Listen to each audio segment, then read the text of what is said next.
Well, thank you so much for the question. First of all, as we all know, AI is based on cloud, right? Because nobody have the Blackwell chips from NVIDIA yet. So we have to rely on the cloud computing in order to process all the information. So even though we have ChatGPT or Alibaba GPT or Huawei GPT, nothing get processed in our phones, right? They get processed in the cloud, which is elsewhere, probably not in Thailand, and then the data gets sent back to us through fiber optics and later on through 4G and 5G back to our phone. So in the sense, the energy consumption take place not in Thailand and then not on our phones, but elsewhere in the data center, whereby all the ships with all these sophisticated micro infrastructure within the ships itself are generated heat and of course all kinds of things.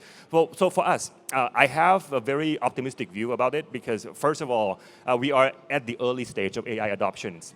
As we all know, even the computing itself, when it was first coming into the scene 50, 60 years ago, we were using big vacuum tubes that not only generated a lot of heat, but also uses a lot of energy, right? But then the ships get smaller and smaller and smaller, and now we have 3-nanometer ships, which, by the way, are much more efficient than the one we used to have in terms of energy consumption.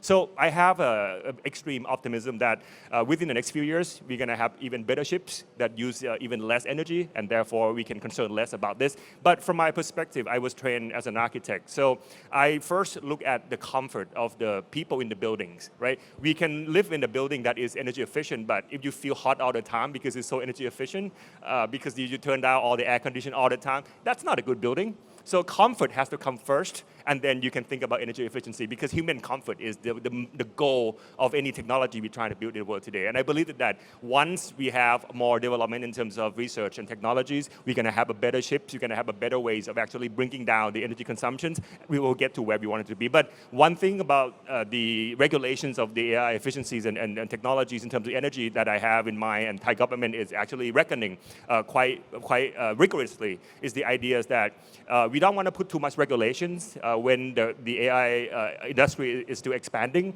because if you put more regulations at the onset of the processes, there will be no innovations, right? So we have to balance between what are the right sweet spot for having innovation flourish, and at the same time allowing some kinds of the responsibility for the environment and the society to be in place as well. I think that sweet spot is very important to us, and we try our best to make sure that which is the case.